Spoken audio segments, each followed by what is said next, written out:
Hello everyone, welcome to learning science. आज का topic है एनालिसिस ऑफ पोलराइज्ड लाइट। आज हम जो है एनालिसिस ऑफ पोलराइज्ड लाइट के बारे में पढ़ेंगे। A device that polarises light can be used to analyse the state of polarisation the polarised light. वो डिवाइस जो कि लाइट को पोलराइज करता है उसको हम यूज कर सकते हैं एनालाइज करने के लिए, स्टेट ऑफ पोलराइजेशन को चेक करने के लिए पोलराइज लाइट का। In the former role it is called polariser and in the latter role it is called analyser. और जब हम उस डिवाइस को पोलराइज करने के लिए यूज करते हैं लाइट को, तो उसको हम कहते हैं पोलराइजर। और जब हम उसी डिवाइस को एनालाइज करने के लिए यूज करते हैं तो उसको हम कहते हैं analyser. The analysis of the polarised light implies the identification of the nature of polarization to answer the questions such as is the light is plane polarized, unpolarized or partially polarized, is the light plane polarized or elliptically polarized or circularly polarized, C is the light a mixture of plane polarized, elliptically polarized or circularly polarized light। जो polarized light का analysis होता है वो हमें nature of polarisation को identify करने में काम आता है। लाइट जो है वो प्लेन पोलराइज्ड है, अनपोलराइज्ड है या पार्शियली पोलराइज्ड है, उसके बारे में जो है यही एनालिसिस बताता है। या जो लाइट है वो प्लेन पोलराइज्ड है, इलिप्टिकली पोलराइज्ड है या सर्कुलरली पोलराइज्ड है, या मिक्सचर है प्लेन पोलराइज्ड, इलिप्टिकली पोलराइज्ड या सर्कुलरली पोलराइज्ड लाइट का। इन सारी चीज़ों का आंसर जो है वो एनालिसिस देता है हमें। To analyze the polarization of a given light, we incident it on an analyzer and observe the emergent light by rotating the analyzer about its own axis as shown in figure first. Nature of polarization को analyze करने के लिए हम क्या करते हैं, जो incident light है उसको analyzer पे put करते हैं, फिर उसके बाद हम analyzer को rotate करके emergent light को observe करते हैं, देखते हैं उसमें क्या चेंजेस आया। Either of the following three observations is possible. The influence from them are listed in the table below। और जब हम एनालाइज ऑब्जर्व करते हैं तो हमें जो है 3 पॉसिबल ऑब्जर्वेशन नजर आता है और ये जो है यहाँ पर टेबल में दिया है। नंबर ए है variation of intensity and no transmission of light for a particular orientation of the analyser. जब हम एनालाइजर को घुमाएंगे तो एक ऐसा पोजीशन आएगा एनालाइजर का, एक ऐसा ओरिएंटेशन आएगा एनालाइजर का जहां पर लाइट ट्रांसमिट नहीं होगा। ये चीज जब हम ऑब्जर्व करते हैं तो उसका मतलब ये होता है कि जो लाइट है वो प्लेन पोलराइज्ड है। फिर उसके बाद नंबर बी है variation of intensity but no extension of light in any orientation of the analyser. Analyser को रोटेट करेंगे तो उसके इंटेंसिटी में चेंज होगा इमर्जेंट रे के, इमर्जेंट लाइट के, लेकिन ऐसा कोई पर्टिकुलर ओरिएंटेशन पोजीशन नहीं होगा एनालाइजर का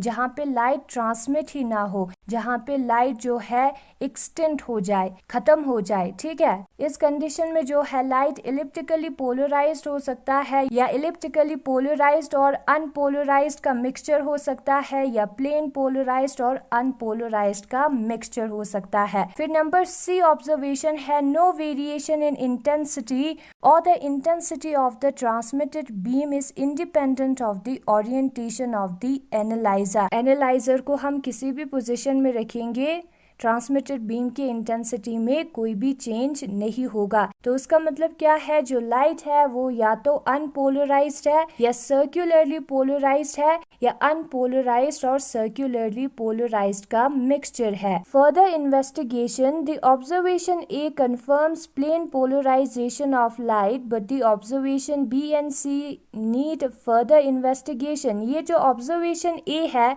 वो तो प्लेन पोलराइज्ड लाइट को कंफर्म कर देता है, लेकिन ऑब्जर्वेशन बी और सी में बहुत सारे ऑप्शंस है, कंफर्मेशन नहीं है, तो ऑब्जर्वेशन बी और सी को हमें फर्दर इन्वेस्टिगेट करना होगा। To investigate B further, introduce a quarter wave plate between the source of light and analyser, figure second. B को फर्दर इन्वेस्टिगेट करने के लिए हम जो है क्वार्टर वेव प्लेट का यूज करेंगे सोर्स ऑफ लाइट और एनालाइजर के बीच में, जो कि फिगर सेकेंड में दिखाया है। Rotate the quarter wave plate and the analyser independently. फिर उसके बाद हमें एनालाइजर को भी रोटेट करना है और क्वार्टर वेव प्लेट को भी रोटेट करना है। इंडिपेंडेंटली किसी भी डायरेक्शन में हम रोटेट कर सकते हैं। इन दोनों का रोटेशन जो है एक दूसरे पे डिपेंडेंट नहीं है। फिर यहाँ पर ऑब्जर्वेशन दिया है बी फर्स्ट और बी सेकेंड। बी फर्स्ट में no transmission of light for a particular setting of quarter wave plate and analyser. हम क्वार्टर वेव प्लेट और एनालाइजर को इंडिपेंडेंटली रोटेट करेंगे तो वो दोनों एक ऐसे पोजीशन पे आएंगे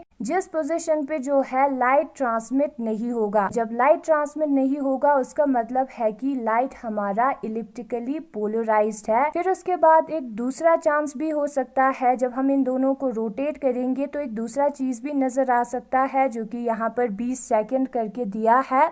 variation of intensity but no complete extension of light. Light जो है कम ज्यादा होगा लेकिन लाइट जो है वो कंप्लीटली खत्म नहीं होगा, एक्सटेंशन नहीं होगा लाइट का। तो उस केस में क्या होगा, नंबर फर्स्ट है putting the quarter wave plate with it optic axis parallel to maximum intensity with analyser gives the position of maximum intensity. Number second, putting the quarter wave with its optic axis parallel to the position of maximum intensity, the orientation of analyzer has changed to obtain the maximum intensity. Number first पे लिखा है हमने क्या किया, quarter wave plate जो है उसको एक ऐसे पोजीशन में रखा जिससे हमें मिलता था मैक्सिमम इंटेंसिटी, और वो पोजीशन है parallel to transmission axis of analyser. और अगर हमें मैक्सिमम इंटेंसिटी मिला इमर्जेंट रे का, इमर्जेंट लाइट का, तो उस केस में हमें मिक्सचर ऑफ प्लेन पोलराइज्ड और अनपोलराइज्ड लाइट मिला है, और ये चीज जो है वो कंफर्म है।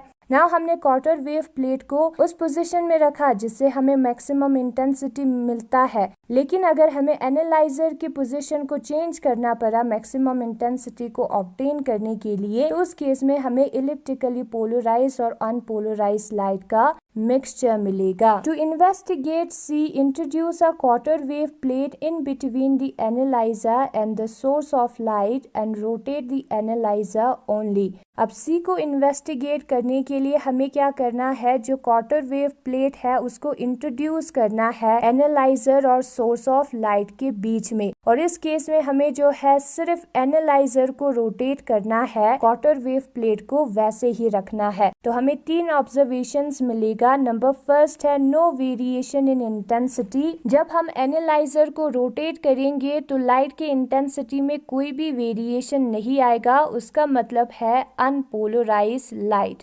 Unpolarised light is confirm. और number second, no transmission of light for a particular orientation of analyser. हमने एनालाइजर को रोटेट किया और एक पर्टिकुलर पोजीशन ऑफ एनालाइजर के लिए जो लाइट है वो ट्रांसमिट ही नहीं हुआ, लाइट जो है वो एक्सटिंक्ट हो गया, तो उस केस में क्या है, circularly polarised light confirm. Light जो है वो सर्कुलरली पोलराइज्ड लाइट है।